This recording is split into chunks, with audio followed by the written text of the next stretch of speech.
Jeg har trukket spørgsmålet What is the deadweight loss from market power? Og jeg vil egentlig gerne først bruge den første tid her til at beskrive, hvad market power det er.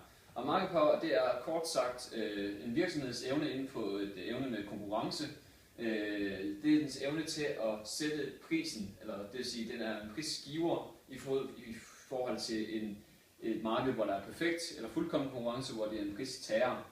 Og her ser vi, at det er simpelthen dens evne til at sætte prisen over dens marginal cost, hvorimod på fuldkommen konkurrence, der er prisen altid lige med marginal cost. En af de ting, vi så har til at måle dens evne til eller måle market power, det er vores lønnerindeks, som er givet ved markedsprisen minus omkostninger, det vil sige de marginale omkostninger differentieret, det vil sige de marginale omkostninger over prisen på markedet, som er lige med et tal mellem 1 og 0, som henholdsvis beskriver priselasticiteten i forhold til efterspørgselen på en given vare, hvor 1 det er fuldkommen monopolistisk og fuldstændig, eller nej, det er forkert sagt. 1 det er fuldkommen, inelastisk, og 0 det er fuldkommen elastisk. Og det fuldkommen elastisk, det ser vi f.eks. på et perfekt fuldkommen marked, og 1 det ser vi hvor den er fuldstændig inelastisk, det kan vi f.eks. se på et marked, hvor der er fuldkommen monopol. Heriblandt så kan man så der er så forskellige kilder til market power. Det er for eksempel sådan noget som barrier of entry, især hvor for eksempel sådan noget som et naturligt monopol, hvor det er at det for eksempel kræver utrolig høj kapital for at komme ind på markedet, og hvor marginal cost bevæger sig mod 0. Det kunne være sådan noget som TDC og dens antennemaster og sådan noget, hvor det er at startkapitalen er utrolig stor i starten, men for at få en ekstra kunde eller for at få sætte ekstra minutter taletid, den er næsten 0. Det er klart, der har de svært ved at komme ind, og der kan de sådan set sætte prisen som de vil, hvis de er de eneste på markedet. Er deadweight loss, så det er hvis vi tegner en graf her, hvor vi siger at det her det er efterspørgselskurven, og selvfølgelig på aktierne her, der har vi selvfølgelig kvantitet her, vi har pris heroppe på anden aksen. Vi har deres marginal revenue, der altid har en hældning, der er dobbelt så stejl som efterspørgselen. Vi ser, at der er marginal cost, som er konstante her, og her går vi simpelthen ind til, hvor marginal revenue er lige med marginal cost.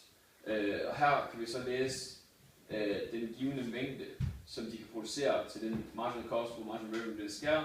Gå ind her, det er så den Q, og så går vi op her, og så kan vi aflæse på demand, hvilken pris det svarer til. Og så er det så den pris, som de vil tage for en given vare. Og så ser vi, hvordan det her område her, det er consumer surplus, og vi ser det her område her, der er lige her, den firkant her, det er så producer surplus, og så det trekantede område her, det er simpelthen deadweight loss. Deadweight loss, det er simpelthen det, som der går tabt, der går tabt i det totale velfærd i samfundet, fordi at consumer surplus beskriver egentlig det surplus, som der er nogen, der vil have, hvis det var, at de var egentlig villige til at betale en meget højere pris, men de behøver kun at betale den pris, der var her, så det vil sige, de får alt det der surplus, der er der. Og det samme med producer surplus, det er, at de var egentlig villige til at sælge til en meget lavere pris, men de kunne sælge til en pris, der var helt heroppe, så derfor får de højere surplus. Deadweight loss, det er så surplus, som begge to de går klip af, og det er selvfølgelig inefficient i forhold til samfundet. Der er så forskellige måder at slippe af med det der deadweight loss, og en af de ting, det kan fx være prisdiskrimination, hvor det er, at der kan være sådan noget som perfekt diskrimination, hvor det er, at producenten på en eller anden måde har perfekt information omkring de individuelle consumers demands, hvor han nærmest sætter prisen ned, perfekt ned til de individuelle efterspørgsler på en given vare. Det kræver selvfølgelig, at han så er i stand til at gøre sådan, at de ikke kan gensælge det til andre forbrugere. Og jeg kan høre, at jeg er ved at gå løbe tør for tid, så derfor går jeg lige af. Der er selvfølgelig også et andet eksempel, hvor det er godt at have et deadweight loss. Det er for eksempel medicinalfirmaer, der har en kæmpe stor startinvestering for at lave et medicin, der måske, som har en MC, der nærmer sig mod 0. Og det er klart, at hvis de ikke er beskyttet på en eller anden måde, så de kan tjene deres investering tilbage, så vil de slet ikke lave investering til at starte med, så derfor kan patent gøre sådan, at de har monopolmagt i noget tid, og så derfor kan de få tjent en kæmpe stor investering tilbage, og så kan de, og så derfor vil de gøre det. Det er så en af de gode ting ved deadweight loss, og jeg er færdig.